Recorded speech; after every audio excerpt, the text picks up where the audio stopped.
তেওঁলোকক অভিনন্দন জনাইছো যাতে অৰেলৰ বাবে তেওঁলোক সাজু হ'ব পাৰে আৰু যিসকলে পাছ নকৰিব আমি পুনৰ এই বছৰৰ শেষৰ ফালে নতুন বিজ্ঞাপন দিয়াৰ বাবে চেষ্টা কৰিম আপোনালোকে আৰু এবাৰ পৰীক্ষাত অৱতীৰ্ণ হ'ব আৰু লগতে অসমত উদ্যোগসমূহ আহিব মুখ্যমন্ত্ৰীৰ আত্মনিৰ্ভৰ অসম অভিযানো আছে আমি নিজকে তৃতীয় আৰু চতুৰ্থ বৰ্গত নহলেও বেলেগ ধৰণে পাছ কৰি বেলেগ ধৰণেও জীৱন সফল কৰাৰ বাবে আমি প্ৰচেষ্টা কৰিম যিসকলে নাপাব অহাবাৰ পৰীক্ষাৰ বাবে আৰু প্ৰচেষ্টা চলাব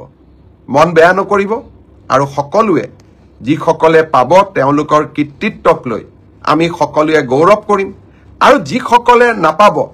তেওঁলোকে পুনৰ প্ৰচেষ্টা কৰিম পৰীক্ষাৰ এটা ৰিজাল্ট ভাল বেয়া দুইটা আহে তাক লৈ বহুত চিন্তা কৰিব নালাগে we should take life as challenge জীৱন প্ৰত্যাহ্বানেৰে পৰিপূৰ্ণ গতিকে পোৱা আৰু নোপোৱা দুইটাই জীৱনৰ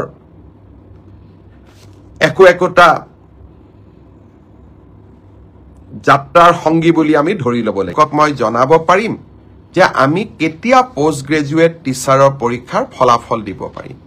সেই ধৰণে এলপি এমই পৰীক্ষাৰ ফলাফলৰ বিষয়েও আজি যেনেকৈ অসম আৰক্ষীৰ বিষয়ে মই একেলগে জনাইছো 11 মাৰ্চৰ পিছত মই শিক্ষা বিভাগৰ গোটেই কেটা নিযুক্তিৰ সম্পৰ্কত আপোনালোকক এনেকৈ আগতীয়াকৈ জনাবৰ বাবে মই প্ৰচেষ্টা কৰিম তাৰ বাবে আপোনালোকে মোৰ পৰৱৰ্তী অৰ্থাৎ 11 মাৰ্চৰ পিছৰ কোনোবা এটা ফেসবুক লাইভৰ অনুষ্ঠানৰ